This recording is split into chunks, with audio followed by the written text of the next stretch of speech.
കലയും കാലവും പിന്നിട്ട വഴികളും ഒരു പ്രവാസിയുടെ സ്വപ്നങ്ങൾ. വിവിധ തുറകളിൽ ശ്രദ്ധേയനായ മൻസൂർ പള്ളൂർ പങ്കെടുക്കുന്ന ജാലകം തുടരുന്നു. ഒരു എന്ന സിനിമയ്ക്ക് ശേഷം ഞാനും അതിന്റെ സംവിധായകനായ EM അഷ്റഫും അടുത്ത സിനിമ എന്താണെന്നതിനെ കുറിച്ച് ഇങ്ങനെ ആലോചിക്കുക. ആദ്യം വൈക്കം മുഹമ്മദ് ബഷീറിന്റെ ഒരു സിനിമ ചെയ്യാനായിരുന്നു ആലോചിച്ചത്. അപ്പോഴാണ് എന്റെ മകൻ മനാസ്, അവനന്ന് സൗദി അറേബ്യയിലെ ദമാമിൽ ഇന്ത്യൻ സ്കൂളിൽ +2 പഠിച്ചുകൊണ്ടിരിക്കുക. അവൻ എന്നോടൊരു ചോദ്യം ചോദിച്ചു. ഉപ്പ, നിങ്ങൾക്ക് AI കുറിച്ച് ഒരു സിനിമ ചെയ്തുകൂടെ? അവൻ ഈ പുതിയ സാങ്കേതിക വിദ്യകളോടൊക്കെ വളരെ താല്പര്യമുള്ള ഒരു കുട്ടിയാണ്. AI കുറിച്ചൊരു സിനിമ ചെയ്തുകൂടെ എന്ന അവന്റെ ആ ചോദ്യമാണ് എന്റെ ശ്രദ്ധ AI എന്ന വിഷയത്തിലേക്ക് തിരിച്ചത്. ആർട്ടിഫിഷ്യൽ ഇന്റലിജൻസിനെ പറ്റി അറിഞ്ഞു തുടങ്ങുന്ന കാലത്ത് തന്നെ ആ വിഷയം പ്രമേയമാക്കി മോണിക്ക ഒരു AI സ്റ്റോറി എന്ന ചലച്ചിത്രം ചെയ്യാൻ കഴിഞ്ഞത് അഭിമാനാർഹമാണ്. നമ്മുടെ നാട്ടിൽ AI ഇന്നത്തെ പോലെ ആളുകൾക്കിടയിൽ അധികമാരും അങ്ങനെ ചർച്ച ചെയ്തിരുന്നില്ല. പക്ഷെ അതിലൊരു പുതുമയുള്ള ആശയമുണ്ടെന്ന് എനിക്ക് തോന്നി. അങ്ങനെ ഞാനും EM അഷ്റഫും ചേർന്ന് AI ആർട്ടിഫിഷ്യൽ ഇന്റലിജൻസ് വിഷയമാക്കി ഒരു കഥ വികസിപ്പിച്ച് അത് സിനിമക്ക് ചേരുന്നത് പോലെ ഒരു തിരക്കഥയായി തയ്യാറാക്കുകയായിരുന്നു. ഒരു ഹൈപ്പർ ആക്റ്റീവായ സ്കൂൾ വിദ്യാർത്ഥിയും, ഹൈപ്പർ ആക്റ്റീവ് മാത്രമല്ല അവനൊരു വികൃതിയായ ഒരു കുട്ടിയാണ്. അവന്റെ സമ്മാനമായി കിട്ടിയ ടാബ്ലറ്റിലെ AI കഥാപാത്രമായ മോണിക്കയും തമ്മിലുണ്ടാവുന്ന ഒരു സൗഹൃദമാണ് ആ സിനിമയുടെ പ്രമേയം.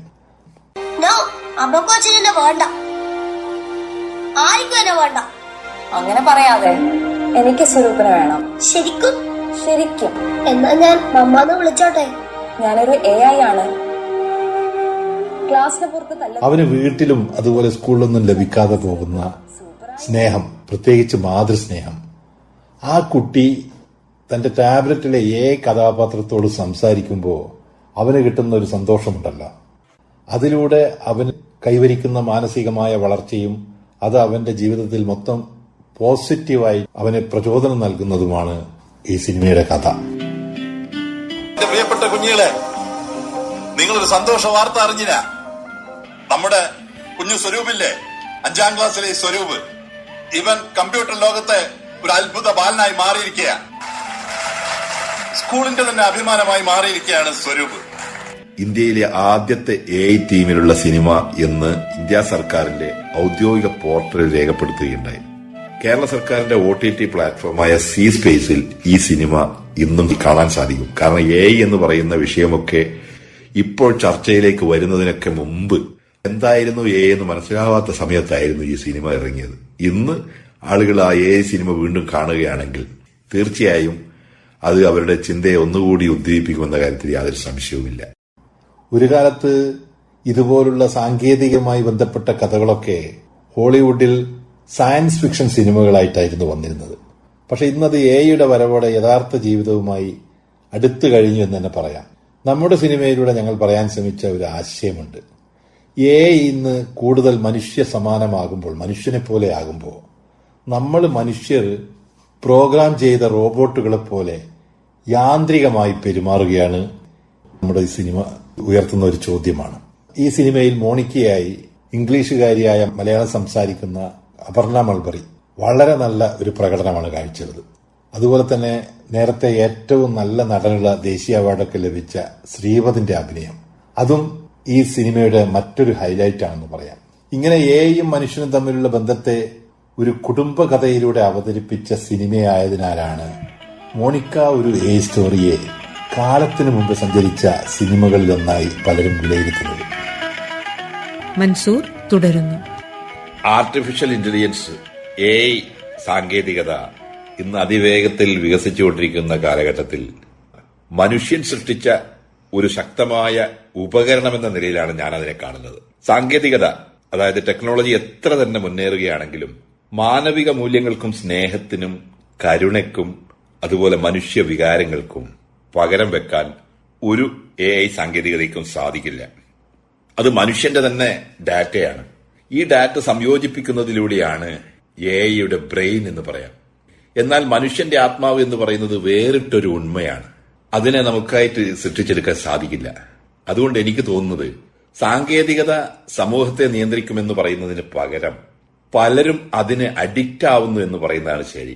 മനുഷ്യ സമൂഹത്തെ ഇനിയുള്ള കാലത്തായാലും നയിക്കുന്നത് മാനുഷിക മൂല്യങ്ങൾ തന്നെയായിരിക്കും. അതായത് സ്നേഹം, സ്നേഹബന്ധങ്ങള്, വിശ്വാസം, കരുണ, നീതി. സ്നേഹത്തിന്റെ തന്നെ പലതരത്തിലുള്ള വ്യാഖ്യാനങ്ങളും പര്യായങ്ങളും ഉണ്ടല്ലോ നമ്മുടെ വികാരത്തെ സംബന്ധിച്ച് പറയുകയാണെങ്കിൽ.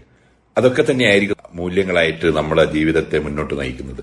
സാങ്കേതികത മനുഷ്യനെ ശക്തപ്പെടുത്തുന്ന ഒരു ഉപകരണമായി നമ്മൾ മാറ്റിയെടുക്കണം. അതങ്ങനെ തന്നെയാണ്. മനുഷ്യനെ നിയന്ത്രിക്കുന്ന ഒരു ശക്തിയായി അതൊരിക്കലും മാറരുത്. അതും ആവില്ല തന്നെ. ഭാവിയിലും സമൂഹത്തെ നിയന്ത്രിക്കുക മനുഷ്യന്റെ ഹൃദയവും മൂല്യങ്ങളും തന്നെയായിരിക്കും. ഒരിക്കലും അത് യന്ത്രങ്ങളായിരിക്കില്ല.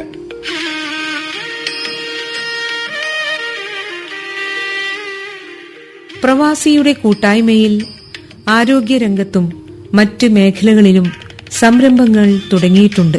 കഴിഞ്ഞ 5 വർഷമായി ആരോഗ്യ സേവന രംഗത്ത് മാഹി മെഡിക്കൽ സെന്ററുമായി ചേർന്ന് ഞാൻ പ്രവർത്തിക്കുന്നുണ്ട്. കോവിഡ് കാലത്താണ് അത് രൂപം കൊണ്ടത്. പ്രവാസികളുടെ ഒരു കൂട്ടായ്മയിൽ രൂപം കൊണ്ട ഒരു സ്ഥാപനമാണത്. ആരോഗ്യ സേവനങ്ങൾക്ക് പ്രാധാന്യം നൽകിയാണ് MMC, അതായത് മാഹി മെഡിക്കൽ സെന്റർ പ്രവർത്തിക്കുന്നത്. പ്രവാസികളുടെ സാമൂഹ്യ പ്രതിബദ്ധതയിൽ നിന്ന് ആ സംരംഭത്തിന് രൂപം കൊടുക്കുമ്പോൾ അതിന്റെ ആ പ്രത്യേകത ഈ 5 വർഷം പിന്നിടുമ്പോഴും അതേപോലെ നിലനിർത്തുന്നുണ്ട്. ഇതിനൊപ്പം തന്നെ മറ്റ് 3 പ്രവാസി കൂട്ടായ്മ സംരംഭങ്ങളുടെയും ഭാഗമായിട്ട് ഞാൻ പ്രവർത്തിക്കുന്നുണ്ട്. യുവജനങ്ങൾ തൊഴിലിനും പഠനത്തിനുമായി പുറത്തേക്ക് പോകുന്നത് നമ്മുടെ നാടിന്റെ നന്മയ്ക്കായി ഉപയോഗപ്പെടുത്താൻ കഴിയണം. ഇന്ന് ഒട്ടനവധി വിദ്യാർത്ഥികൾ ഉന്നത വിദ്യാഭ്യാസത്തിനായി വിദേശത്തേക്ക് പോകുന്നുണ്ട്. ഞാൻ ഒരിക്കലും അതിനെ ഒരു നെഗറ്റീവ് കാര്യമായി കാണുന്നില്ല. നമ്മളൊക്കെ പറയാറുള്ളത് പോലെ ലോകം ഒരു ആഗോള ഗ്രാമമായി മാറിയ ഈ ഒരു കാലഘട്ടത്തിൽ ഇന്ന് ലോകം നമ്മുടെ മുമ്പിൽ തുറന്നു കഴിഞ്ഞു. അതുകൊണ്ട് തന്നെ മികച്ച വിദ്യാഭ്യാസം, പുതിയ അനുഭവങ്ങൾ, വിഭിന്ന സംസ്കാരങ്ങളെ മനസ്സിലാക്കാനുള്ള അവസരം, ഇതെല്ലാം നമ്മുടെ കുട്ടികൾ അവരുടെ വ്യക്തിത്വ വളർച്ചയ്ക്ക് വേണ്ടി ഉപയോഗിക്കേണ്ടതുണ്ട്. എന്നാൽ അതോടൊപ്പം ഒരു പ്രത്യേക കാര്യം നമ്മൾ വളരെ ശ്രദ്ധിക്കേണ്ടതുണ്ട്. അതായത് അവർ പഠനം പൂർത്തിയാക്കി അത് എവിടെ നിന്നായിരുന്നാലും തിരിച്ചു വരുമ്പോൾ, അത് പഠിക്കുമ്പോഴായാലും ശരി, നമ്മുടെ രാജ്യത്തോടും സമൂഹത്തോടുമുള്ള ബന്ധം നിലനിർത്താൻ മറന്നുപോകരുത്. കാരണം നമ്മുടെ ആ ഒരു പൈതൃകത്തിന്റെ കാര്യങ്ങളൊക്കെ വിട്ടുകൊണ്ട് അവരെവിടെയാണോ എത്തിച്ചേരുന്നത് അതിന്റെ ഭാഗമായി മാറുന്നതിന് പകരം അവരുടെ വേരുകൾ അവർ മറന്നുപോകരുത്. അതിനു വേണ്ടുന്ന പരിശീലനം നമ്മൾ കൊടുക്കണം. അവർ നേടുന്ന അറിവും അനുഭവവും എന്തെങ്കിലും ഒരിക്കൽ നമ്മുടെ നാടിന്റെ വളർച്ചയ്ക്കായി ഉപയോഗിക്കാനാകണം എന്നതാണ് എന്റെ ഒരു ആഗ്രഹം. വിദേശത്ത് പോകുന്നത് തെറ്റല്ല, പക്ഷേ അത് ബ്രെയിൻ ഡ്രെയിൻ എന്ന രീതിയിൽ, മസ്തിഷ്ക ചോർച്ച എന്ന രീതിയിലല്ല കാണേണ്ടത്. അത് ബ്രെയിൻ ഗെയിൻ ആക്കി മാറ്റണം. നമ്മുടെ കുട്ടികൾ ലോകം കാണട്ടെ, അവർ പഠിക്കട്ടെ, അങ്ങനെ ഒരു പുതിയ കാഴ്ചപ്പാടോടുകൂടി മുന്നേറട്ടെ. പക്ഷേ തിരിച്ചു വരുമ്പോൾ നാടിനെ മാറ്റാനുള്ള സ്വപ്നവും കൂടെ കൊണ്ടുവരണം. വീണ്ടും ഒരു യുദ്ധകാലത്ത്, ഇറാഖ് യുദ്ധകാലത്തെ പത്രപ്രവർത്തന ഓർമ്മകൾ ഇന്നും സജീവമായി നിൽക്കുന്നു.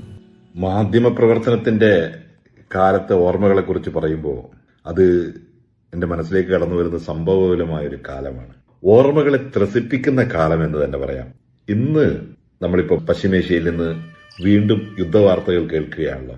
20 വർഷം മുമ്പ് ഖത്തറിൽ നിന്ന് മലയാള മനോരമയ്ക്ക് വേണ്ടി ഇറാഖ് യുദ്ധകാല വാർത്തകൾ, അന്ന് അമേരിക്കയുടെ ഏറ്റവും വലിയ ബേസ് സെന്റകോം ഖത്തറിലായിരുന്നു, അവിടെ വെച്ച് അന്ന് റിപ്പോർട്ട് ചെയ്ത കാലം എന്റെ മനസ്സിലേക്ക് കടന്നു വരികയാണ്. എന്റെ എഴുത്തിന്റെ ശൈലിയെ തന്നെ അത് മാറ്റിമറിച്ചു എന്ന് വേണം പറയാം. അത് റിപ്പോർട്ടുകൾ മാത്രമായിരുന്നില്ല, ചെറിയ ചെറിയ ഫീച്ചറുകൾ പോലെയും ഞാൻ അന്ന് എന്റെ ബൈലൈനിൽ തന്നെ മനോരമയിൽ സ്റ്റോറികൾ വന്നിട്ടുണ്ട്. ആ യുദ്ധകാലത്ത് അന്ന് വാർത്തകൾ റിപ്പോർട്ട് ചെയ്യുമ്പോൾ ഓരോ വാചകവും യാഥാർത്ഥ്യത്തോട് നീതി പുലർത്തണമെന്ന ഒരു ബോധ്യം എനിക്കുണ്ടായിരുന്നു. അത് എന്നെ സ്വയം ബോധ്യപ്പെടുത്തിയത് എഴുത്തിലെ ഉത്തരവാദിത്തത്തെക്കുറിച്ചാണ്. പത്രപ്രവർത്തനം എന്ന് പറയുന്നത് അഭിപ്രായം പറയലല്ല, യാഥാർത്ഥ്യത്തെ കൃത്യമായി അവതരിപ്പിക്കലാണെന്ന് ഞാൻ പഠിച്ച എന്റെ ഒരു കാര്യമാണ് ഞാൻ പറയുന്നത്. അവിടെ നമ്മൾ എഴുതുമ്പോൾ അത് ഭാഷയുടെ അലങ്കാരമല്ല, കൃത്യതയ്ക്കാണ് പ്രാധാന്യം. പിന്നീട് ഞാൻ ലേഖനങ്ങൾ എഴുതുമ്പോഴെല്ലാം ആ കാലത്ത് ആ പഴയ ഫ്രീലാൻസ് റിപ്പോർട്ടർ, ഞാനന്ന് മനോരമയുടെ റിപ്പോർട്ടറൊന്നും ആയിരുന്നില്ല, ഫ്രീലാൻസ് ആയിട്ടായിരുന്നു പത്രപ്രവർത്തനം, സ്വതന്ത്ര പത്രപ്രവർത്തനം എന്നുള്ള രീതിയിലുള്ള ആ കാലത്തെ ആ ഓർമ്മകളിൽ എന്റെ ചെവിയിൽ എന്നോട് തന്നെ പറയുന്നത് പോലെ എനിക്ക് തോന്നും, സത്യത്തോട് നീതി പുലർത്തണം എന്നുള്ള കാര്യം. ഒരർത്ഥത്തിൽ പത്രപ്രവർത്തനമാണ് എഴുത്തുകാരൻ എന്ന നിലയിൽ എന്നെ കൂടുതൽ വിനയമുള്ളവനാക്കി മാറ്റിയത് എന്ന് പറയാം. അക്കാലത്തെ ആ ഒരു ഓർമ്മകൾ. പ്രവാസ ജീവിതം എന്താണ് പഠിപ്പിച്ചത്? മൻസൂർ പള്ളൂർ തുടരുന്നു. പ്രവാസ ജീവിതം എന്നെ പഠിപ്പിച്ച ഏറ്റവും വലിയൊരു പാഠമുണ്ട്. ആ പാഠം മറ്റൊന്നുമല്ല, ആർക്കും ഒറ്റയ്ക്ക്, അതായത് ഇൻഡിപെൻഡന്റായി ജീവിത വിജയം കൈവരിക്കാനാവില്ല. പരസ്പരാശ്രിതത്വം, ഇന്റർഡിപെൻഡൻസി നമ്മൾ അംഗീകരിച്ചേ പറ്റൂ. നമുക്ക് ഒറ്റക്കൊന്നും നേടിയെടുക്കാൻ കഴിയില്ല, ഒരു വിജയത്തിലും എത്തിച്ചേരാൻ സാധിക്കില്ല. അതുപോലെ തന്നെ നമ്മളുമായി അടുത്ത് നിൽക്കുന്ന സമൂഹം ശക്തമായെങ്കിൽ മാത്രമേ നമ്മുടെ ജീവിതവും മനോഹരമാവൂ. സന്തോഷവും സമാധാനവും പകർന്നു തരുന്ന ഒരു സമൂഹം തന്നെയാണ് നമ്മുടെ ഏറ്റവും വലിയ സമ്പത്ത്. അത് നമ്മൾ തിരിച്ചറിയാതെ പോകരുത്.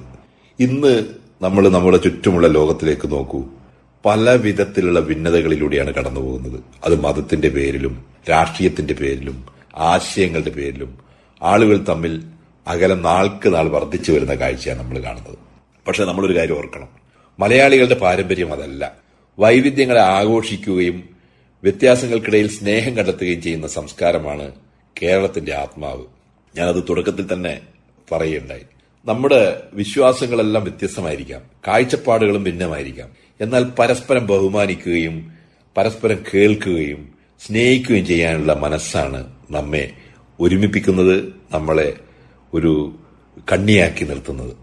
ആ ആത്മാവ് നഷ്ടപ്പെടാതിരിക്കാൻ നമ്മൾ ഓരോരുത്തരും ജാഗ്രതയോടെ ജീവിക്കേണ്ട കാലഘട്ടമായി. ഉള്ളൂർ എസ് പരമേശ്വരയ്യരുടെ കവിതയിലെ വരികളാണ് എനിക്കെപ്പോഴും ഇക്കാര്യത്തിൽ പ്രചോദനമാകുന്നത്. ഒരൊറ്റ മതമുണ്ടുകിലുന്നുയരാം പ്രേമമതൊന്നല്ലോ, പരക്കെ നമ്മെ പാലമൃതൂട്ടും പർവണ ശശിബിംബം. ഇത് ഞാൻ പലപ്പോഴും പറയാറുള്ളതാണ്. ഈ കവിതയിലെ വരികളുടെ പൊരുളാവണം നമ്മുടെ ജീവിതത്തിന്റെ ആപ്തവാക്യം. സ്നേഹം തന്നെയാണ് ഏറ്റവും വലിയ മതം എന്ന് പറയാം. അതുകൊണ്ട് എന്റെ പ്രിയപ്പെട്ട മലയാളികളോട് എനിക്ക് പറയാനുള്ളത് ഒറ്റ വാക്കിൽ, നമ്മുടെ നാടിന്റെയും നമ്മുടെ കുടുംബത്തിന്റെയും സൗരഭ്യം കാത്തു സൂക്ഷിക്കാൻ സ്നേഹത്തോടെ ജീവിക്കൂ എന്നാണ്. പരസ്പരം സ്നേഹപ്പെടൂ എന്ന് തന്നെയാണ്. മലയാളി യുവാക്കളുടെ ഒരു കാലത്തെ സ്വപ്നം ഗൾഫിലെ ജോലിയായിരുന്നെങ്കിൽ ഇന്നതിന് മാറ്റം വന്നു തുടങ്ങിയിരിക്കുന്നു. മൻസൂർ പള്ളൂർ തുടരുന്നു.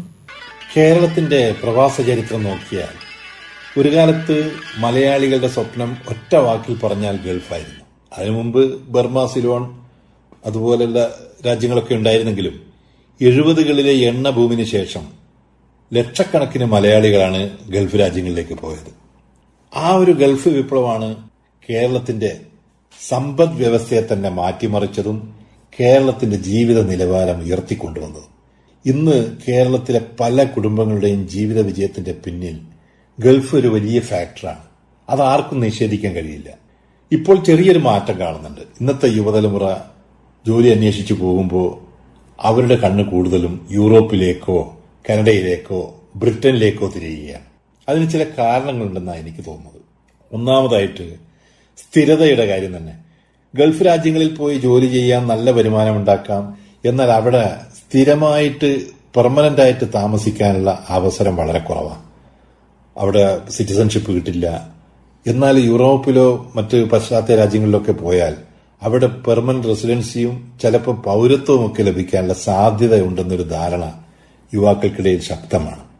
ഇപ്പോൾ യുവാക്കൾ അവിടെ ജോലി ചെയ്യുക മാത്രമല്ല, അവിടെ പെർമനന്റ് റെസിഡൻസ് ശ്രമിക്കുക മാത്രമല്ല, വിവാഹം പോലും വിദേശ യുവതികളുമായൊക്കെ കഴിക്കുന്ന ഒരു പുതിയ രീതിയിലേക്ക് മാറിയിട്ടുണ്ട്. ഒരു ആഗോള പൌരനായി മാറിക്കൊണ്ടിരിക്കുകയാണ്. ഇതിന് പിന്നിൽ വേറൊരു കാരണം കൂടിയുണ്ട്. ഇപ്പോൾ ഈ വിദ്യാഭ്യാസം അതും ഈ പറഞ്ഞതുപോലെ യൂറോപ്പിലേക്ക് തൊഴിൽ നേടാനുള്ള ഒരു പ്രധാന വഴിയായി മാറിയിട്ടുണ്ട്.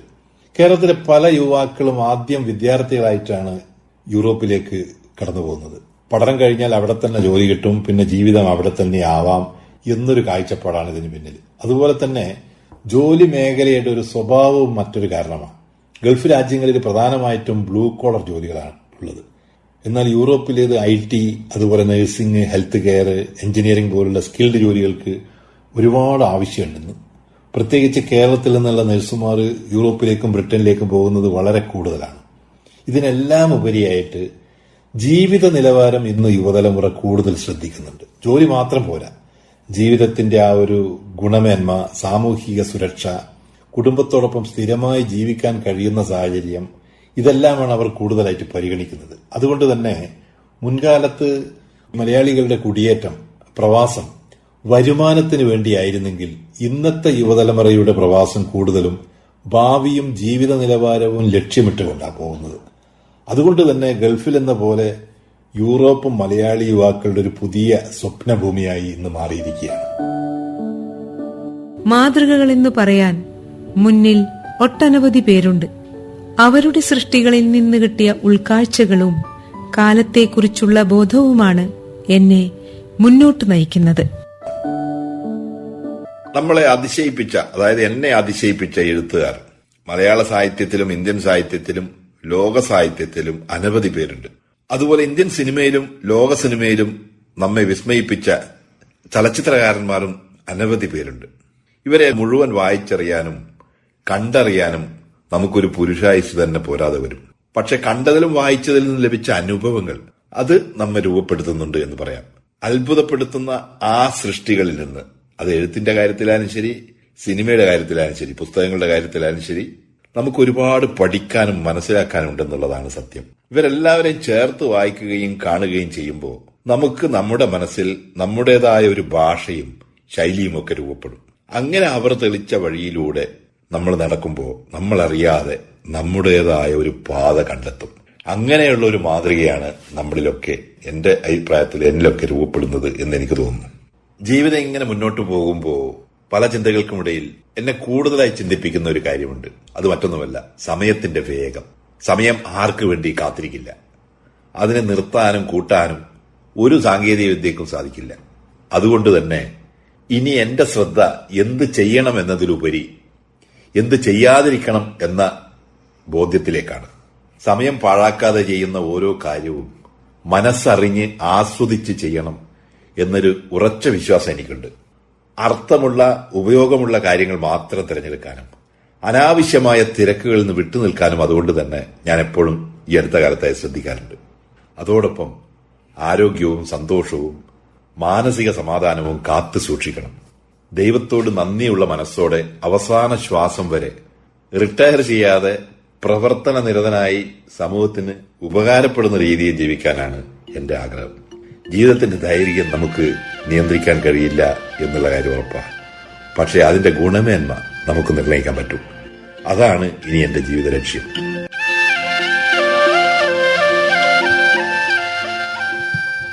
കലയും കാലവും പിന്നിട്ട വഴികളും, ഒരു പ്രവാസിയുടെ സ്വപ്നങ്ങൾ, എഴുത്തുകാരൻ, ചലച്ചിത്ര പ്രവർത്തകൻ, സംരംഭകൻ, പൊതുപ്രവർത്തകൻ മൻസൂർ പള്ളൂരിന്റെ ജീവിതം പറഞ്ഞ ജാലകം സമാപിക്കുന്നു.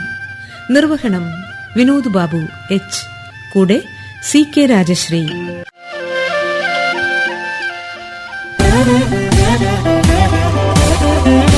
ജാലകം.